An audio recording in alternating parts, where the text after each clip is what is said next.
We all have closets to come out of, ways that we are bigger than we let on, acting humble when we're actually very confident, brushing off a casual compliment for fear of seeming too full of ourselves, dreams that we don't even let others know about, our sexual orientation, a secret desire. There are many ways we keep parts of ourselves hidden, sometimes knowingly, sometimes not. But very often, we keep the best of ourselves hidden.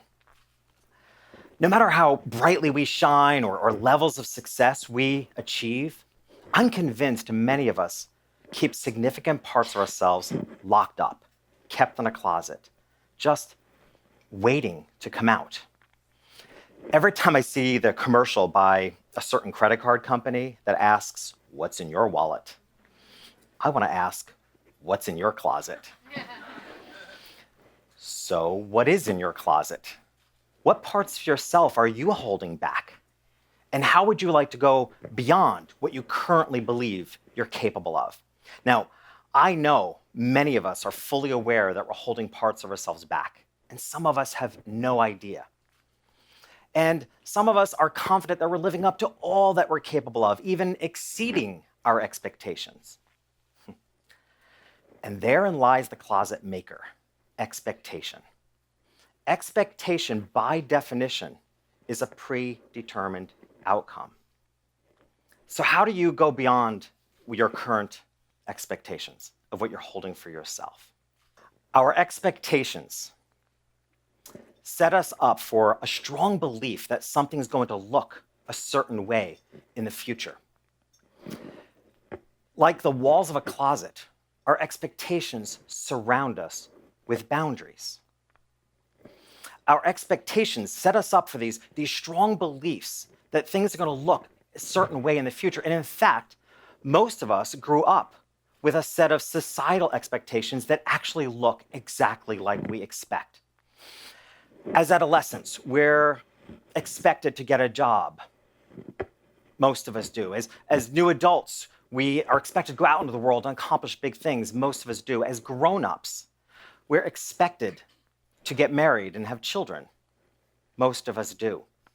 And for some of us, our families may have more specific expectations for these outcomes, like the type of job we should get, the type of person we should marry, even the number of children we should have.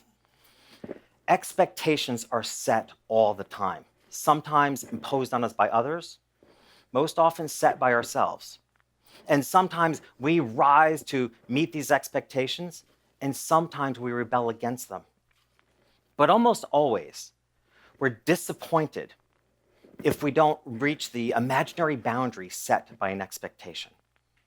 You see, the problem is somewhere along the way, we buy into these expectations. We allow these expectations to predetermine the outcomes of our lives, how far we think we can go, what we think we're capable of, the levels of success we can achieve, the amount of happiness we think we deserve, even the compromises we make in life. We learn to take the good with the bad. Or is it really the bad with the good? Because all that is good or could be good in our lives is limited by the expectations we set for ourselves. This is a pretty typical family photo from the 70s. My mom's Marlo Thomas hair, my dad's wide tie, our long bangs and short pants. Although I'm not convinced those short pants was an intended fashion statement. But I see something else when I look at this photo. I see a young boy trying to pull away from everyone else. I see a young boy withdrawn and afraid who often resorted to creating his own world. As a child, I would gather up all the ceramic figurines that my mom had painted that were all around the house. And I would strategically place them at the base of a tree where I imagined the roots grew.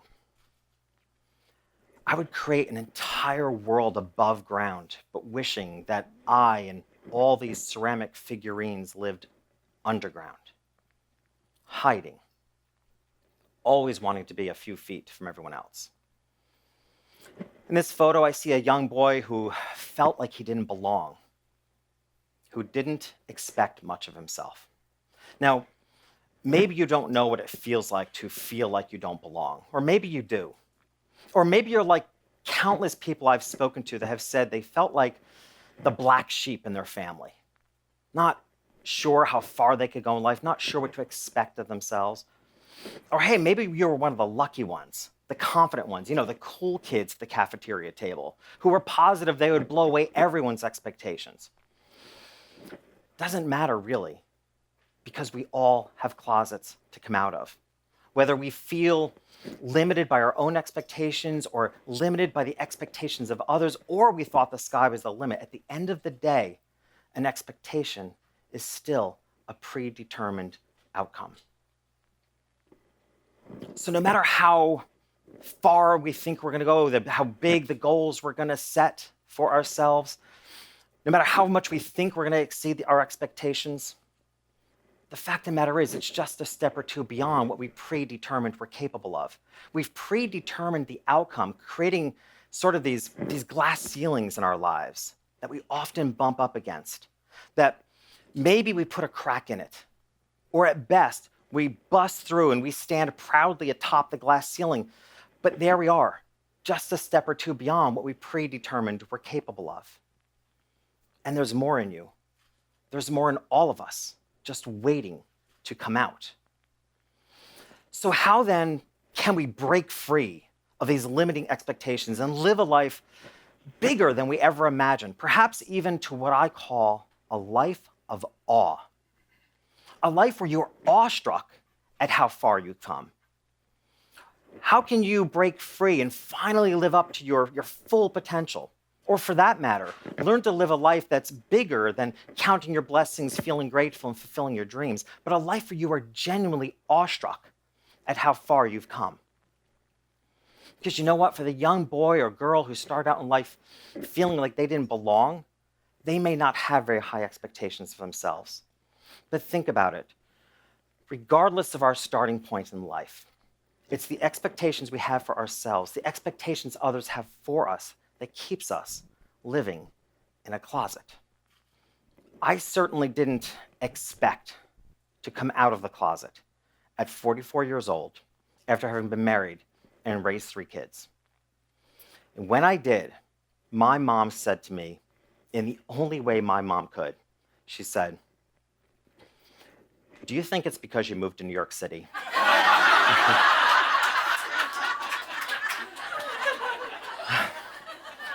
I said, "No, Mom, I promise you, I'm not gay because I moved to New York City."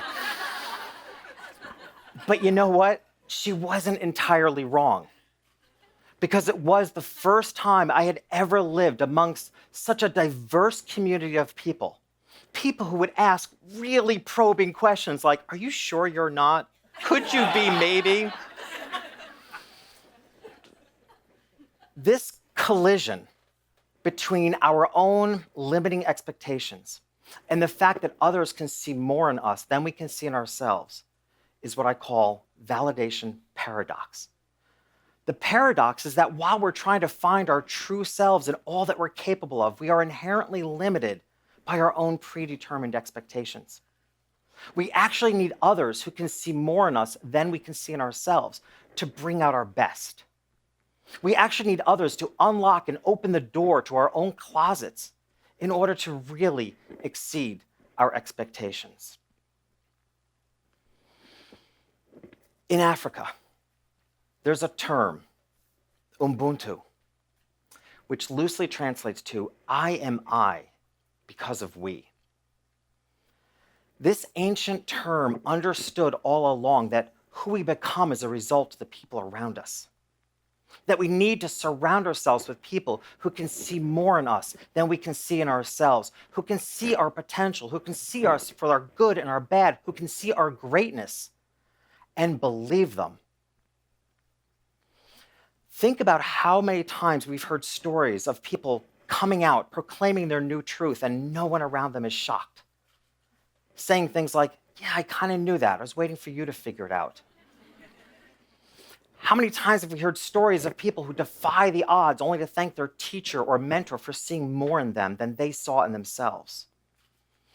How many times have we seen Oscar award recipients thank their peers in their community for helping them become who they are?